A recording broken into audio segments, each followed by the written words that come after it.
All right, admit all. Hi, everybody. Sure is great to see you. Awesome. Good to see old friends and new friends. Thank you so much for coming by. Welcome to Zenful Conversations. You can find us having conversations every single day on YouTube, podcast, and social media. You get a free link for the future conversations and any other offerings. Just visit zenfulconversations.com. My name is Zenjen Brown, and I'm your host. We're here today with guest speaker, poet Safire Rose. Personally, I'm very excited about this conversation today.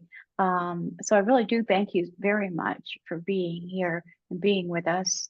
Let me go ahead and read a little bit of information, share a little bit of information about Safire. Safire Rose is a poet, author, teacher, interspiritual minister. Back in 1984, when she was 27 years old, Safire underwent a profound shift in consciousness. Over the course of 10 days, when she awakened to an inexplicable presence of joy that lifted her out of a life-threatening depression. The presence of that joy abides in her to this day and forms the basis of her spiritual orientation to life and her writing. Safire is the author of her new book, Awakening, Poems of Light on the Path of Love. And she's a contributing author in The Power and Impact of Courageous Change Makers. Both of these books were released this year in 2024. Safire is best known for her poem, She Let Go, which is published in her collection and is in this book, Awakening. She holds degrees from the University of California and from Southwestern Law School in Los Angeles. She is a graduate of the University of Santa Monica's 2-year Soul-Centered Living Certificate Program in Spiritual Psychology, Alan Cohen's Foundation for Holistic Coaching, and a founding member of Marilyn Alluria's Next Level Living Program. Safire practices presence through mindful awareness, metta, kirtan, and communing with nature. She lives with her partner, Christy, in Ventura, California. She enjoys writing, listening to jazz, communing with nature, and spending time with her many nieces and nephews. And again, thank you so much for being here. And thank you for being a beautiful teacher of presence.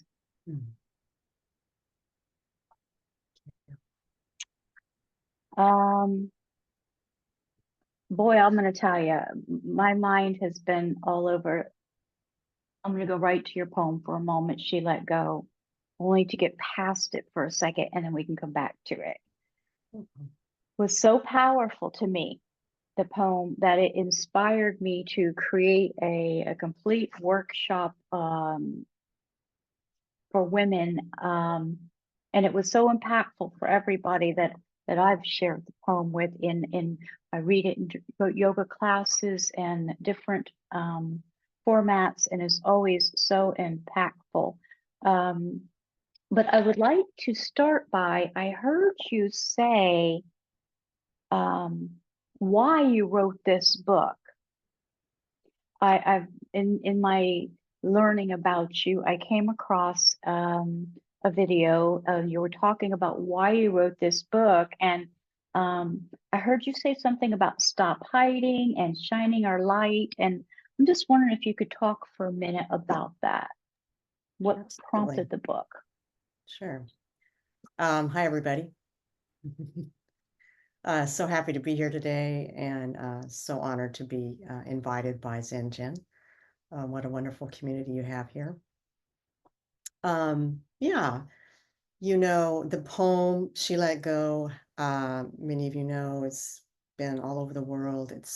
Has a life of its own, and I really wanted to, which has been great, and I really wanted to put it in a spiritual context of, the journey of spirituality, and some of the things that we go through on that journey.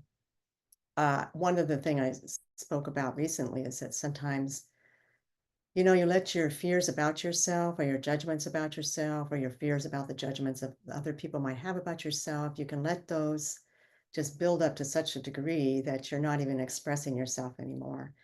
And I really wanted to put this book out there to stop hiding. To what became more important to me is that I was going to share my joy. Um, you know, to make it a real commitment, to make a decision. I think that's what's important, is to make a decision that for me, I had to make a decision. I'm not going to hide anymore.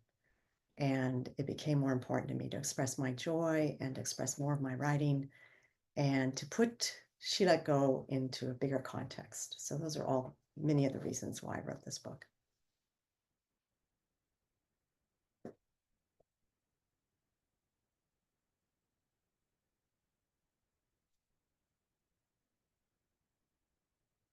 When was that poem, She Let Go, written? When was that circulating the Yeah. internet? When was It's that? What year?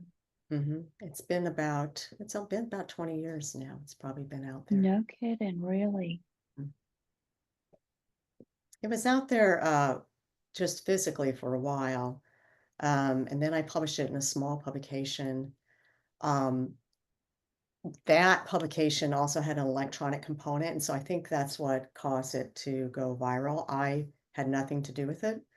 And in fact, I didn't even know about it until years later.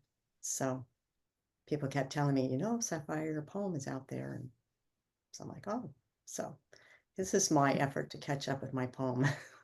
Right. That's awesome. That's awesome. That's awesome. Well, let me ask you, you might have had a poem you came here in mind to start us off. Do you have a poem that you could lead us off with, start us off with?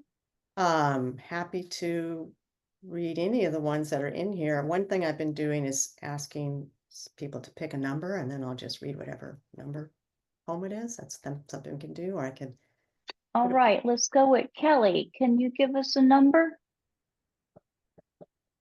between 1 and 29. 24. 24. Thanks, Kelly. Good to see you. Where are you from, Kelly? I'm from Brisbane, Australia.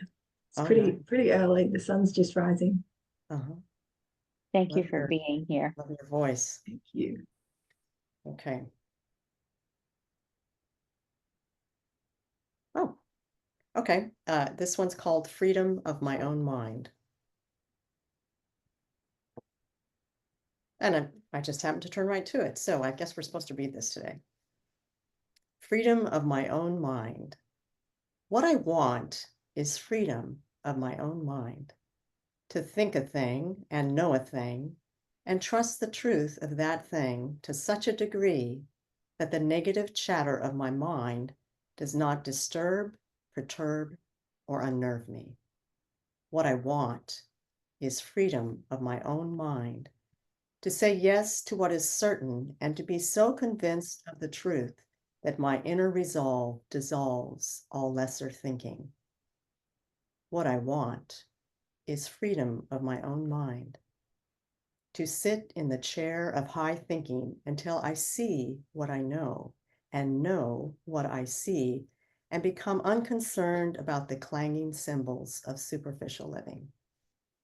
What I want is freedom of my own mind, to consciously court the newness of what is real and turn my attention away from the habitual thoughts of the negator, the heckler, and the incessant purveyor of mediocrity. What I want is freedom of my own mind, to be all that I say that I am, and to unequivocally accept the harmonious thoughts that naturally emanate from within me. What I want is freedom of my own mind, to choose loving kindness over righteousness, authenticity over convention, and true peace over the false peace promised by the urge to control or fix a situation.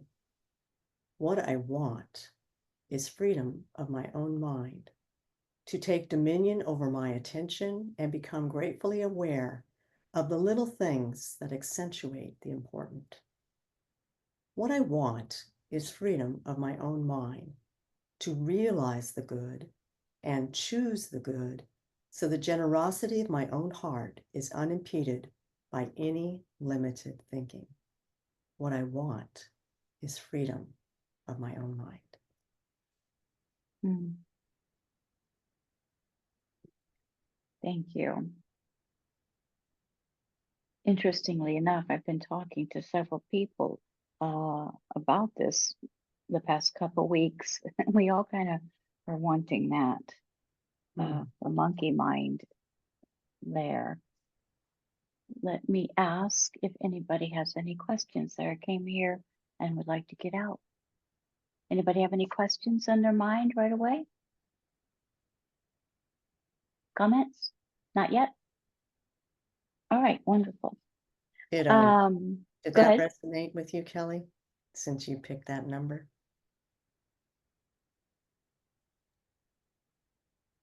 Yes. Yeah, absolutely.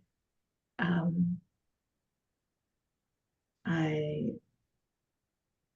I love that.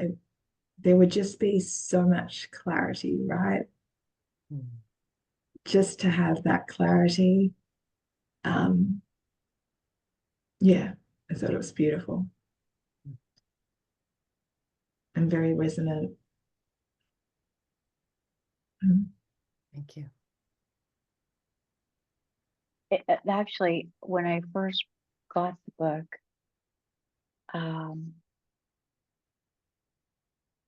I wasn't sure what to expect. I did know that the She Let Go poem would be in here. So, that poem blew my mind. So I thought for sure, let's see what's in here anyway. And when I got the book, I mean, it's not, to me, poetry is not a book that you read page by page by page and complete, but I really couldn't put it down. It truly kept me connected. And they were all very good. Maybe not all, some resonated more with others, but it really brings you through. It's set up very well. It's set up with, it has an awakening, inner call, spiritual allies, pivots of faith, touching presence, into the light, breaking free, joyful abiding. So can you just explain the book, Safire, and what it's all about? What is it you want us to know? What do you want to leave here having everybody take with them and know? That's a really good question. My hope is that when you read this book, that it is an awakening experience for you.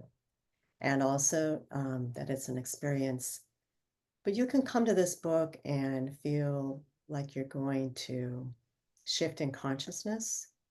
Like, let's say you're going through something, you might just open it up and turn to a page. And I think that when you do that, you'll resonate with something, maybe a line in the poem or something that you'll resonate with. And it's really, the idea of the book is that, we awaken, we become more expanded and maybe in some areas of our lives, but then we have to keep awakening, right? It doesn't end. And so my hope is that this is a book of encouragement, a book of support, a book of nurturance, and also it's a book of awakening. So my hope is that as you read this, you go, oh, I could expand.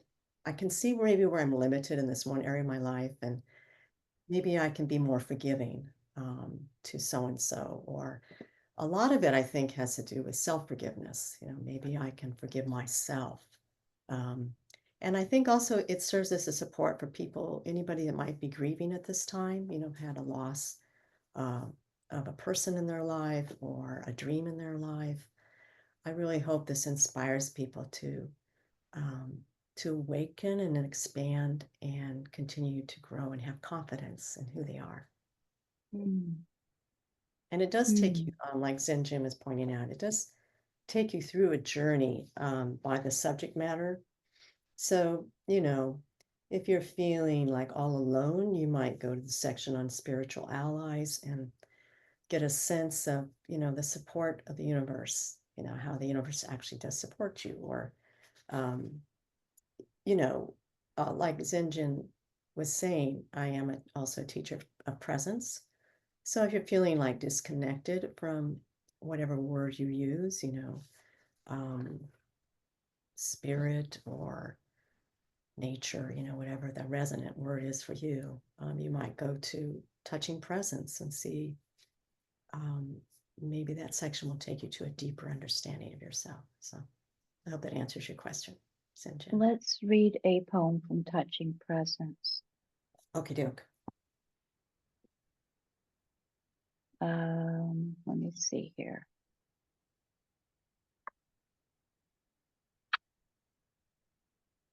I'm going to give you a choice. I like Be still or She Smiles. I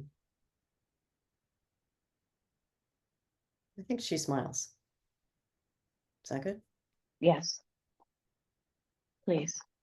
And as you hear this poem, be sure to translate it for yourself, like use it to your own understanding of presence.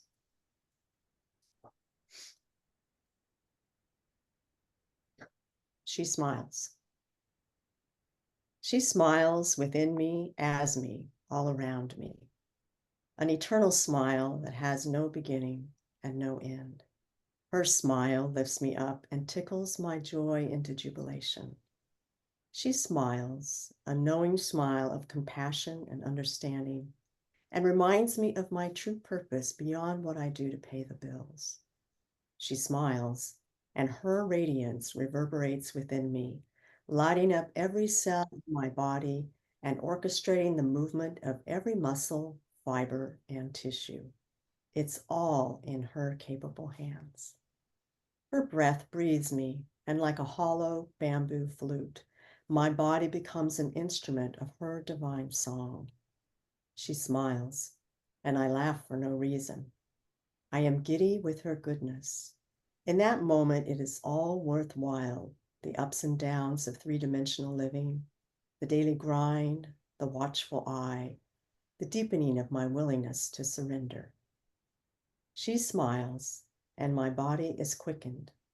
My strength is renewed, my intention refined, my heart opened.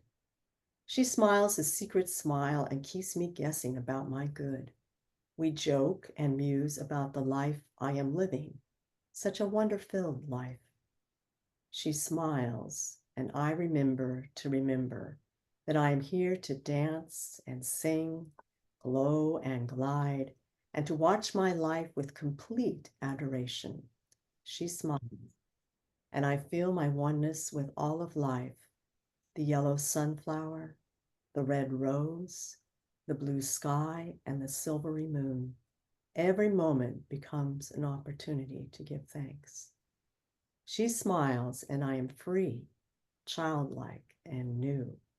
She smiles her eternal smile, and once again the smile that smiles all of life smiles as me. Mm-hmm. Mm-hmm.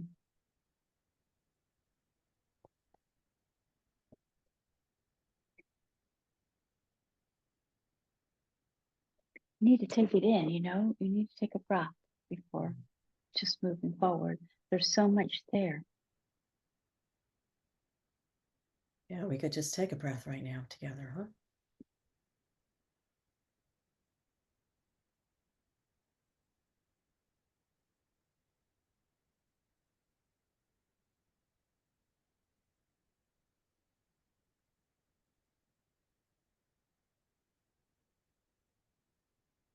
Thank you.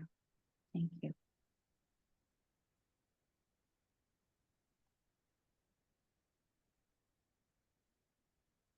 I'm curious if people have had that experience of just deep resonance with a presence, or maybe being in nature and just feel completely connected to some aspect or something like that. Does anybody have any comments or anything they'd like to share?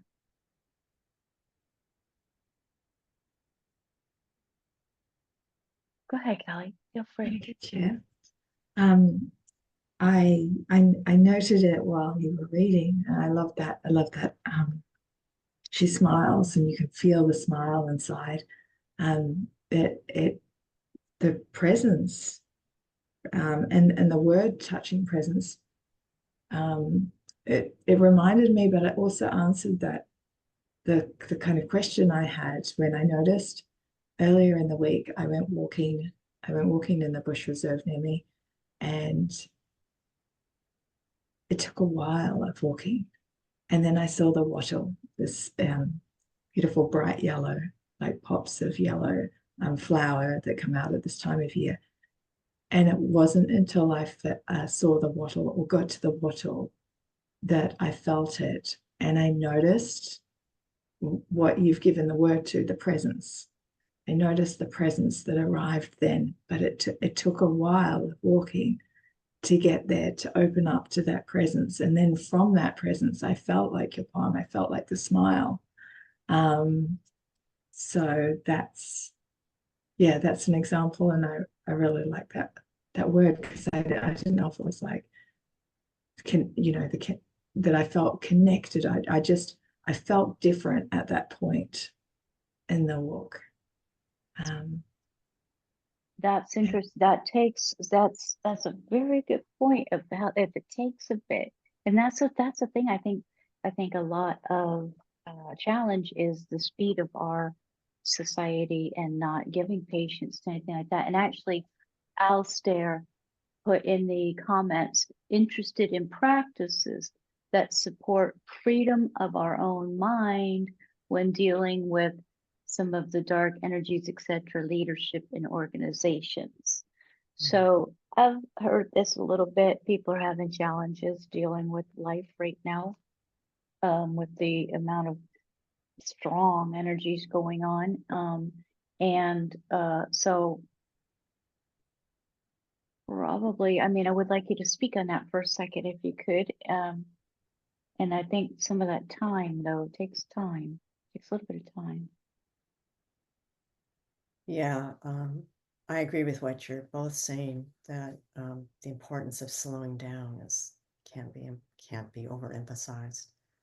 Because it wasn't really as you were speaking, Kelly, when I heard you speaking, when I kind of was feeling what you were saying, it was like you kind of just kept approaching, the flower, but also you were slowing down. You have to really slow down, I think, to feel something greater than yourself, whatever word you want to use, or even just a connection to what is, right? And that is a practice. To answer Alistair's question, slowing down in any way you can. One way is to do mindful walking. You can do that. There's various ways of doing that. Thich Nhat Hanh, who's a Vietnamese Buddhist monk who passed away a few years ago, he has something called mindfulness walking, where you just take a word. You might breathe in with it, flower, flower, as you're breathing in, and sync it with your steps, and then fresh, fresh as you breathe out. I use the flower fresh one because Kelly mentioned the beautiful yellow blossoms.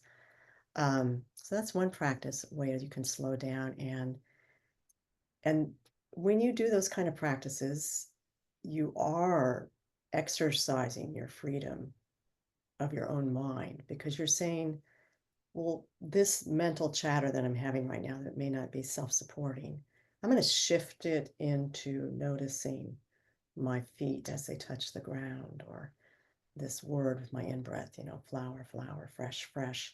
And it is through the practice of doing those kinds of things that we're more easily able to shift when we find ourselves looping with negativity. Or you just might notice, in a sense of neutrality, you might notice something beautiful or nurturing or positive come up because of your practices. So one thing is to really notice, something I pay attention to is, am I in a victim story? Because those are really, really unkind, usually to ourselves, right? If you can catch the loop that your mind is, what you're saying to yourself, you may sound like, oh, why is this happening to me? You know, this is something we all do, right? We all kind of fall into that. So if you can catch it and just notice it, for one thing, just notice that you're in this sort of negative state or victim state, right? And then you can just maybe help yourself by saying something true, you know, like, you know, just I allow myself to feel that I'm more than this emotion, or I allow myself to experience deeper aspects of myself in this moment, or just, you know, I am willing to love myself in this moment. You know, whatever it is you can do to create that shift. So those are some ideas. And it is a definite practice. And yeah, it's a life practice, right? It's not something that ever stops or That's we right. don't ever stop growing. But it just changes. It changes. It just changes. Mm-hmm. I'd like to ask you if you would to read the poem She Let Go, but I think we need to hear the story behind that one. Is there a story behind that poem? And do you can read it first or either way. Mm-hmm. If you don't mind sharing anyway, if you don't mind Sure. sharing the story behind it. Mm-hmm. First, I also like to say, in what we were just talking about, it changes, and also our identification with it changes. So the more we practice, the less we identify with, or we have the opportunity to identify less with the negativity if we want to. It may still be there, but we have the opportunity to make new choices about our relationship to it. I've noticed changes like that, and it's Yeah. interesting. For years, I fought with worthiness and pretty good people pleaser throughout life. And what I've noticed is through this glorious journey of working on ourselves and learning all these things is just heavenly. And it's fun, changing and growing. It's really great. But what I've noticed is, so now I'm not necessarily people pleasing per se. It may look like that to others, but it's the energy behind it's different. But what I do notice is it's transformed into people pleasing to now it's a little bit more, what do they think? Or what will they think if I do that? You know, it's more of about, so it's not trying to please them. Now it's more of a, and that's so much judgment on that. But it's changed. It's much different than just trying to please people and not pleasing yourself, because that's a, you know, that's a cup run dry proposition there, which many people know that one. But it's just interesting that it does change with practice. It absolutely changes with practice. And it's just fun to experiment without judgment, without judgment. Yeah, in that example you gave, what I hear is a greater awareness. Like you have a greater awareness of what's, if you're doing X, you know, there's more awareness around, you know, like if we do the people pleasing, you know, just one way to shift is like what you're saying, you're bringing more awareness to that I did this, now I'm doing it this way, to notice the changes is really important, I think. Yeah. We need to notice. Absolutely. And that's part of slowing down too, to give us time to notice. Absolutely. Yeah. So I think in response to your question, let me read the poem first, because I want people to have their own experience of it. And if I talk about it first, then you might not have your own experience of it. Does that work? Beautiful, beautiful, absolutely beautiful. Yes.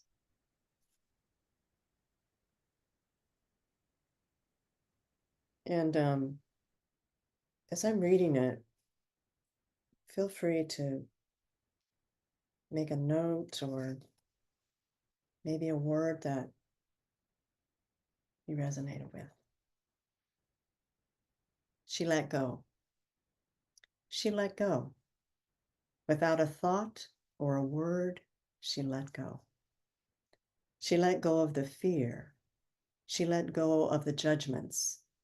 She let go of the confluence of opinions swarming around her head. She let go of the committee of indecision within her. She let go of all the right reasons. Wholly and completely, without hesitation or worry, she just let go. She didn't ask anyone for their advice. She didn't read a book on how to let go. She didn't research the scriptures. She just let go. She let go of all the memories that held her back. She let go of all the anxiety that kept her from moving forward. She let go of the planning and all of the calculations about how to do it just right. She didn't promise to let go. She didn't journal about it. She didn't write the projected day in her day timer. She made no public announcement and put no ad in the paper. She didn't check the weather report or read her daily horoscope. She just let go. She didn't analyze whether she should let go. She didn't call her friends to discuss the matter. She didn't do a 5-step spiritual mind treatment. She didn't call the prayer line. She didn't utter one word. She just let go.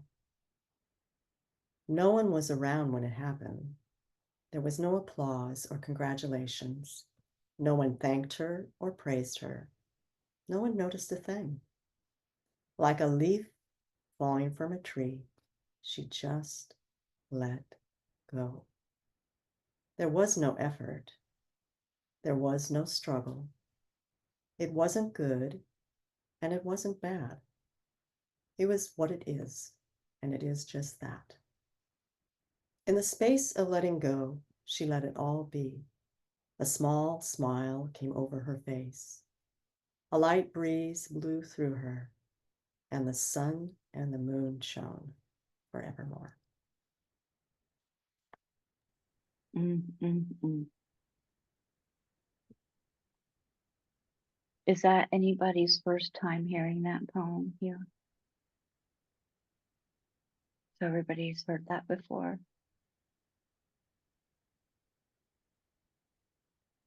I just love it. Thank you. Thank you.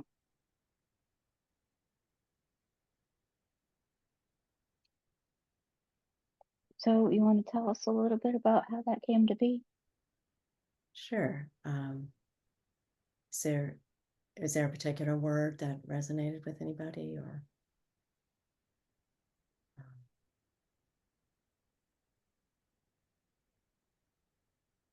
You're good. Okay. I'll tell you, I think The leaf. the whole thing does. The confluence of opinions and the planning how to do it just right. The calculations, yeah, the planning and all the calculations, but what gave birth to this? Yeah, I like what Susan says here, the leaf. Yeah, that's a great visual. I think this poem is tied to my own awakening experience, which some of you may have heard of before. But when I was 27 years old, I was in a deep depression. I had been in therapy for several years, and I didn't feel like I was shifting out of it, and I was sort of depressed about my depression. And I wasn't really particularly spiritual at the time, but I just said to the universe, I just want to experience joy. And within a 10-day period, within a few days, I shifted in, had this major shift. And basically, I was healing a childhood trauma. but I regressed in age to about a 4-year-old. And my therapist at the time, she understood that I didn't have health insurance. So she knew of different methodologies that you could do to help somebody. And because I had such a tight women's community at the time, she thought if people came and were with me 24/7, they could help pull me back into the present moment because I had sort of regressed into another time period.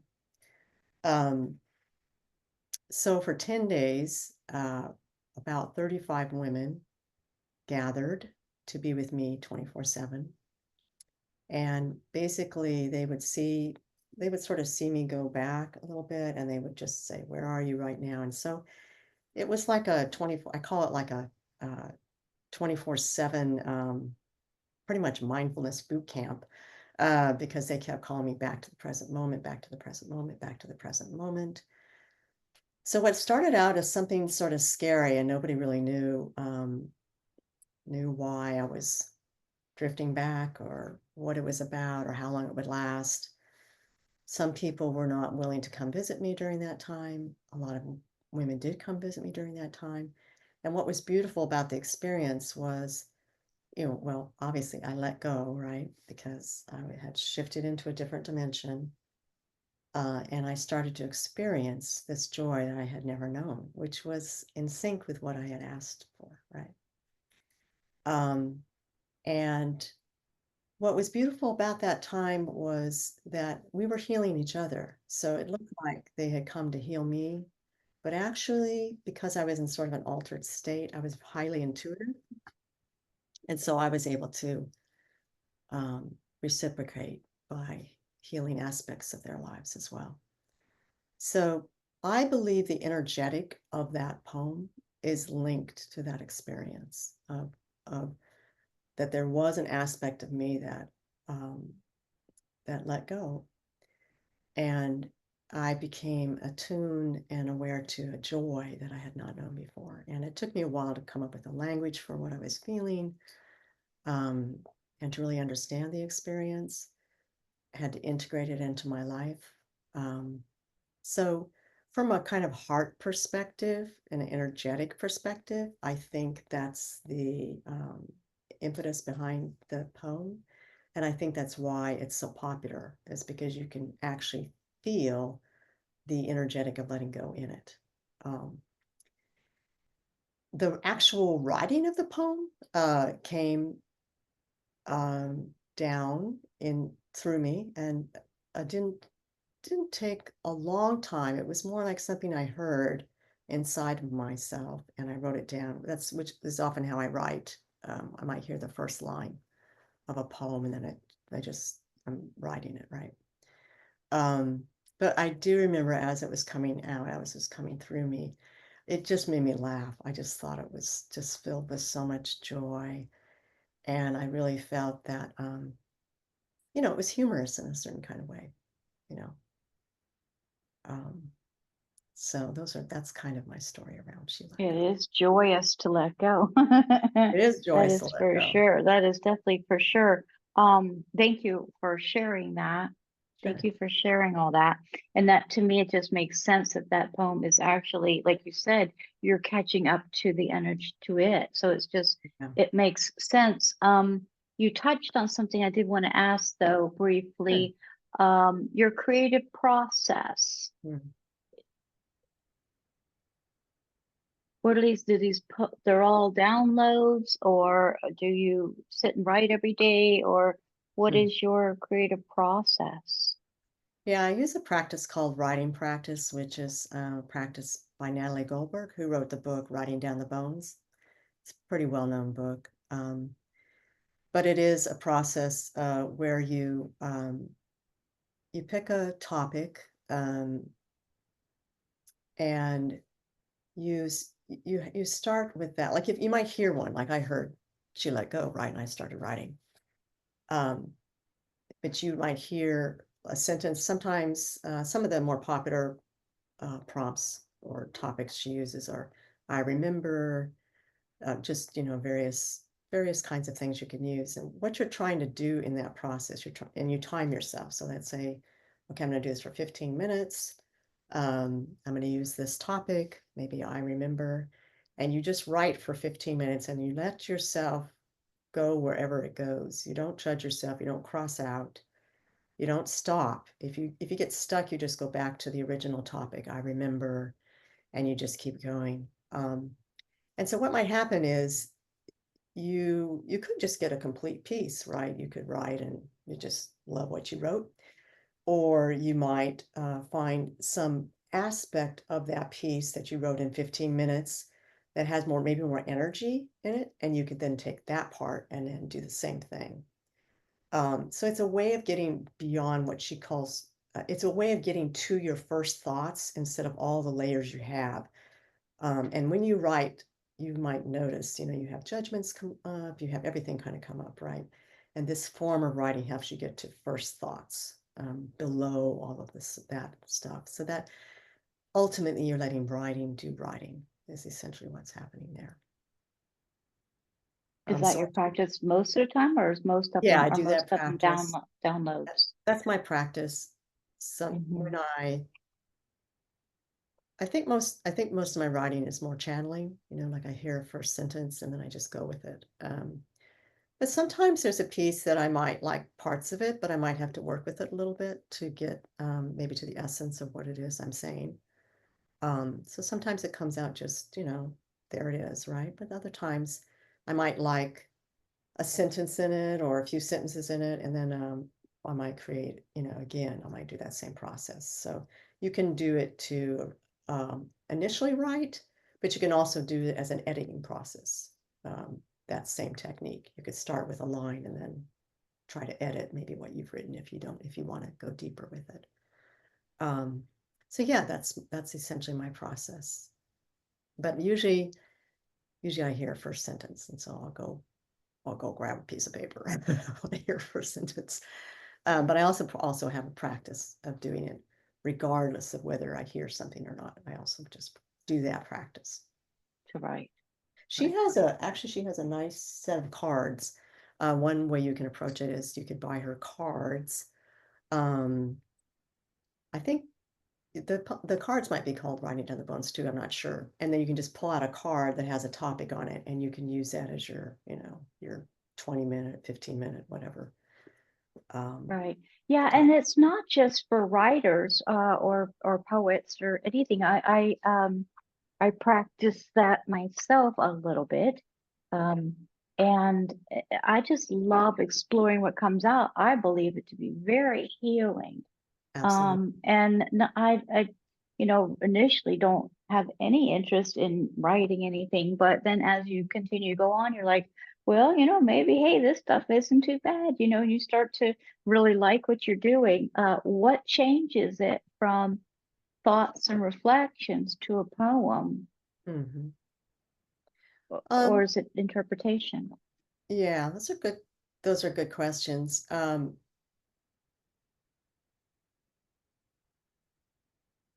I think that it's good to notice what you just said there, because you can just use it as a practice to go deeper with yourself, or you can use it to write poetry or to write essays, to write books. People write novels using this style of writing. I think it's really a decision, like some pieces you might write and you don't, it was just kind of a mind dump, right? But that's okay, like you're saying, because her whole technique, which I use, is you're studying your mind. You see where your mind goes when you write. Other times you might be more specific, like you might have a passage in a novel that you're trying to write about. Maybe Joe meets Susan for the first time, and you want to elaborate on that conversation. So you would just start there and then write from there. And so you can use it in a lot of different ways, but I think it's mostly an intuitive decision, to answer your question. It's great. Not everybody's interested in publishing too. Some people just want to Right. write. Well, there's so much on that. We've had Carol Pesci on, and she has Little Pink Press publishing company, and it's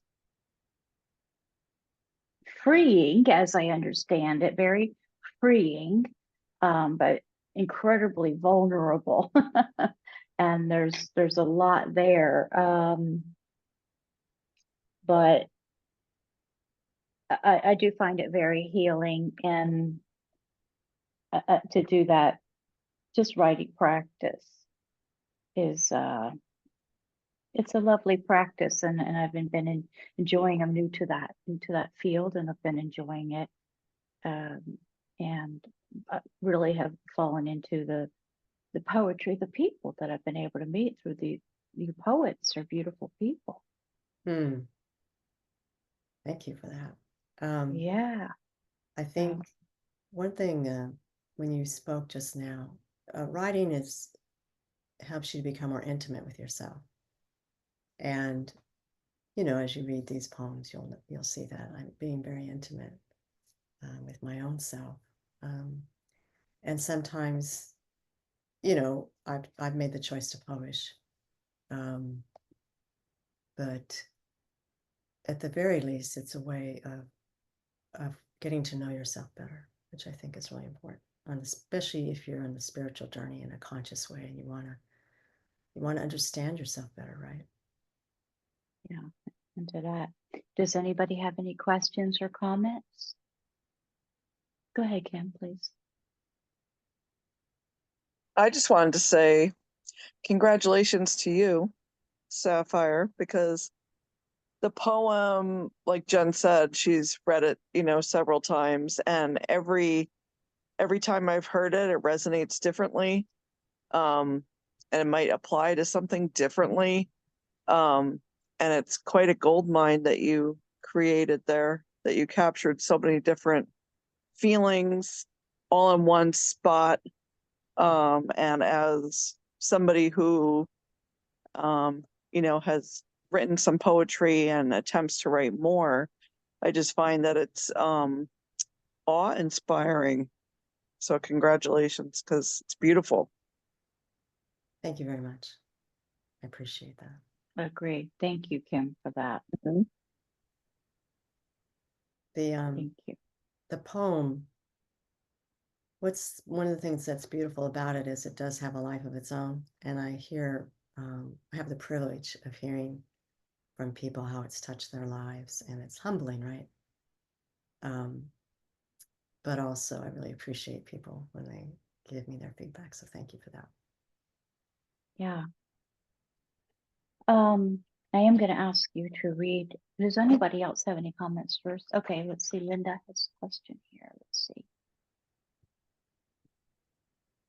After you had written poems, what were your next steps? I feel too vulnerable to share my poems with others. And she let go. It describes all the resistance that I feel. That's a really good question, because it was a little overwhelming that my poem went viral. It was sort of like out there, but I was over here. And what I realized was I was more comfortable with sharing my work than I was sharing myself. I mean, I share myself in my work, but it's also a little different to just be willing to share yourself, right? Your personal journey. So the next steps were a few years ago. I've been working full time most of my life. I just recently stopped working full time. But I've always kept writing, right, during all this time. And then a few years ago, I made the decision that I wanted to put a collection of poems together. And I could only work on it a little bit at a time. And I let myself do that, right? So I might, for example, I'm just going to break this down for you, if you don't mind. I might have just spent, a week or longer, probably longer, coming up with the titles, for the table of contents, right? Because wasn't just titles, it was about the movement of the poetry, where did it start, where was it going? But so I guess my I guess my message would be to not give up, to do a little bit at a time. And what I notice is if I'm getting too overwhelmed, I just take a smaller chunk. I just go even smaller. And I just keep breaking it down into smaller chunks. And because I made the decision to put a book of poetry out in the world, I stayed true to my commitment. Now, how long that took me was longer than I expected, but I stayed true to the vision of that, and I stayed true to myself to allow myself to just do little chunks if I needed to. I hope that answers your question.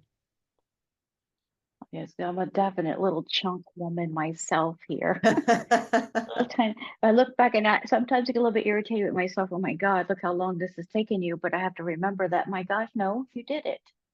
Alistair says, curious to know if or when you find yourself selecting a particular poem to give to someone to assist with their development. After all, poetry is a portal of entry to the real you and can be quite powerful coaching approach.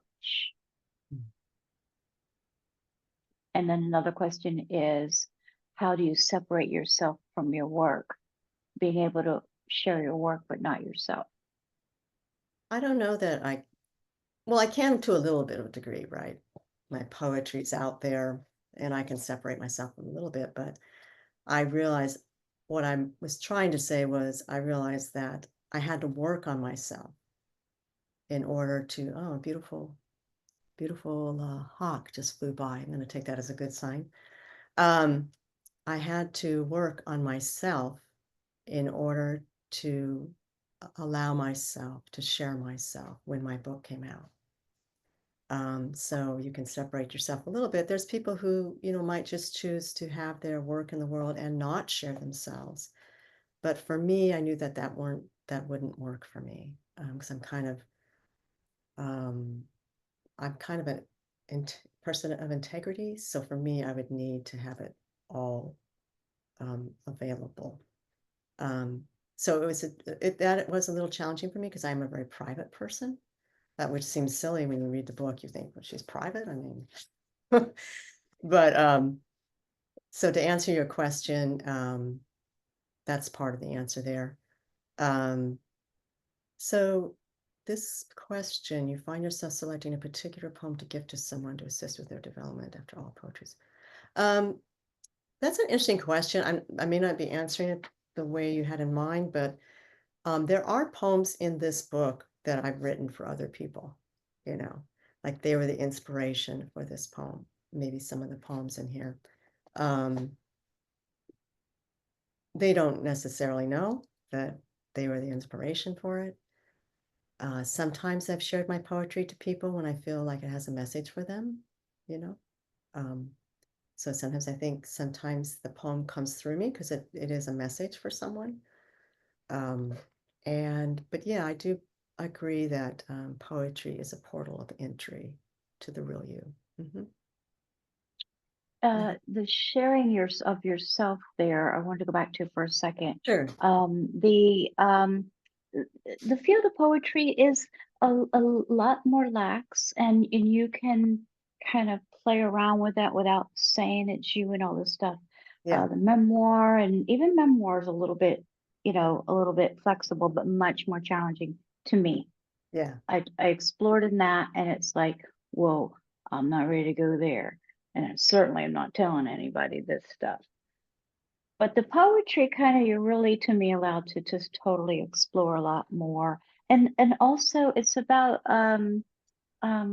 everybody receives it differently. And sometimes it just doesn't resonate, even maybe the way you intended. But it gives you flexibility, the field to explore, I would say too. And and even it's been when we did discuss, back to Linda's question there about the vulnerability there, you can even write the book and say you're going to publish it and all this stuff, and until it's out, you can change your mind all the way. So you do have time to change your mind there. And I think What it's always, you're always doing it for yourself first, right? The poems that come through, the book that you've created, these are messages for you, and then it might be messages for other people too, but this coming through you. So, you know, first of all, you want to catch the message that's being given yourself. um what what are your hopes or role for poetry? What would you like to see poetry do for people? What, Mm. how am I going to phrase this? What role do you see poetry in these days and times, and what do you hope that um, that poetry can bring to the table during these times? Mhm. I'm going to say that a little bit differently. I jotted something down. I can't remember what it was though. Is that making sense at all? Yeah. I think poetry is so popular right now, various kinds of poetry. And so it's a little bit of a movement of poetry. I think that's partly because poetry can be very impersonal as well, which allows people to bring their own spin on it as you read it. You know, you can have your own experience of something that may be completely different than what the author was experiencing when they wrote it. So my hope for poetry is that, you know, that people are inspired by poetry, and that people take their own turns writing poetry, because really it's like a song, right? It's like a song of your heart. And there's so many beautiful forms of poetry. You know, rap is a form of poetry. Um, you know, we have so many genres of poetry that are out in the world. And I think for me, part of the attraction to poetry is just the rhythm. I feel the rhythm of the poem, and I feel that poetry can be very healing. So I hope that it inspires, and just poetry in general, I hope it inspires people, um, and moves people emotionally and physically. And I think we have beautiful opportunities for community when we come together with poetry, even today, right? Even today, even today. What's next for Sapphire Rose? You just got this book out into the world. What does your mind say the future looks like? Well, my heart. Just doing more of these kinds of things, of connecting with people. To be able to share my poetry is a big joy for me. And particularly this time of my life, I tell people that I'm happy that I stayed alive enough to have this come through. Yeah, So I man. really want to encourage people to, if you have a dream, whether it's writing or some other kind of dream, to don't give up. You know, no matter how old you are, we all have the potential for long lives. And so that's just a little message I have for people. If you have a dream, to take tiny steps and just going forward with that dream. I'm also writing a collection of essays, like a daily guidebook, you know, so you have something to inspire you 365 days of the year. And so that I'm working on that right now, which is a little different form of writing for me, but it's also there's things, I mean, some of these are even prose poems, you know, so my meditations are not always poetry, but you're going to feel like a rhythm to them still, because it's just me, right? So my intention is to complete that, put that out in the world, but mostly just really happy to connect with everyone. I'm just really looking forward to, you know, you spend time on your own, you want to go out into the world and you want to connect with people over your poems and enjoy the connection part of it. Awesome. Yeah, hang out there, hang out in that space. There's no need to do more. That was another thing that we talk about frequently is, you know, where we are is perfectly fine. We don't have to even do more. Just enjoy this. Just enjoy this. I Thank would you. like to ask anybody else if they have any questions. We got Alistair says very much appreciate your calm energy and peaceful way of being. Thank you for doing the work of deep listening and bringing yourself wholly to the world. Deep gratitude, absolutely on that. Let me ask anybody if they have any questions or comments, and I'd like you to, if you would, choose a poem to close us out. Sure. Anybody have any questions or comments before so? Sarah says, thank you, so beautiful. Okay. I So want to, yeah. I'd like to thank Senjin for inviting me. This has been really wonderful, and I really appreciate your energy, Senjin. Oh, it was fun. You let me take part in your launch, your book launch. I put out my email list that day and did social media that day, and yeah, that we'll talk about getting this on Amazon. But go ahead and read us one closing poem, and then we'll get to your information, etc. Okay. And I wanted to thank everybody else for coming today too. It's nice to Yeah. see some faces and energetic as well. Okay. Is Linda still here? Linda, pick a number between 1 and 29. You don't have to show yourself. You can just pick a number if you don't mind. You can write it in the chat if you'd like.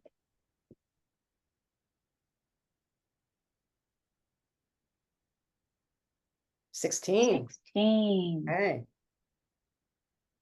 Let's see what that is. Okay. Be still.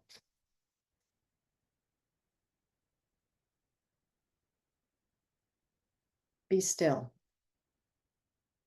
There is a stillness that goes beyond silence. It exists in the beingness of each and every moment. Deep within all activity, deep within the movement of all creation, stillness breathes and beckons us to enter into its holy embrace. The stillness is active and dynamic, not stagnant or stale. It silently reveals itself in the breaking of the dawn, in the magic of the setting sun, in the waxing and waning of the moon. It actively reveals itself in the rhythm of a singer's song, the vibration of the spoken word, the movement of a dancer's steps. We may sense the presence of stillness more readily when we slow down, when we consciously breathe in and out, and when we accept things as they are. But the energy of stillness calls us inward wherever we go, whomever we are with, and whatever we do. You may enter the stillness at any time.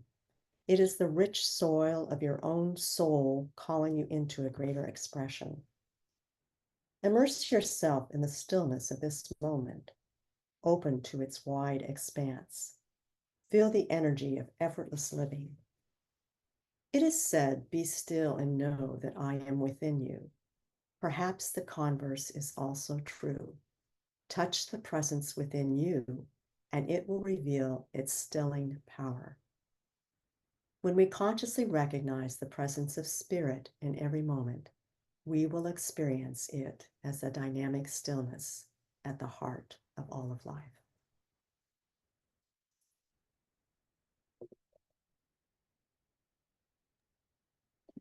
Oh, absolutely, absolutely. I knew this would be an incredible conversation. Thank you again. Is there any final thoughts that you'd like to share with everybody before we share your contact information?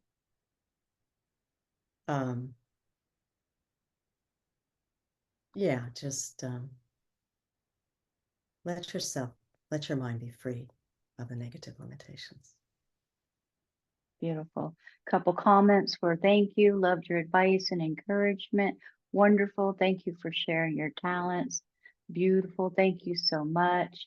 Thank you for being a light in the world and contributing love. Joining from the UK, it's almost bedtime. Thank you for giving my day a peaceful and calming ending. Thank you very much from New Zealand. Thank you, everybody. Thank you so much. Safire's website is Safire-Rose. That's S as in Sam, A, F as in Frank, IRE hyphen Rose, ROSE.com. You can find a copy of the poem She Let Go there. And she has this nice little audio called Quite Quiet, which I really enjoy listening to myself. She's on Facebook.com, Safire Rose Poet, and Instagram is sapphire.rose. Take a look around, get on her mailing list so you can stay up to date with her offerings. I just thank you all so very much for your incredible support. Appreciate the divinity in each one of you and just appreciate your love and your support is just amazing. Safire, I'm going to ask you back again sometime because this was just delightful and way too short if you ask me. In deep gratitude, everyone. Namaste. Namaste. Thanks, everybody. Bye. Nice to meet you all.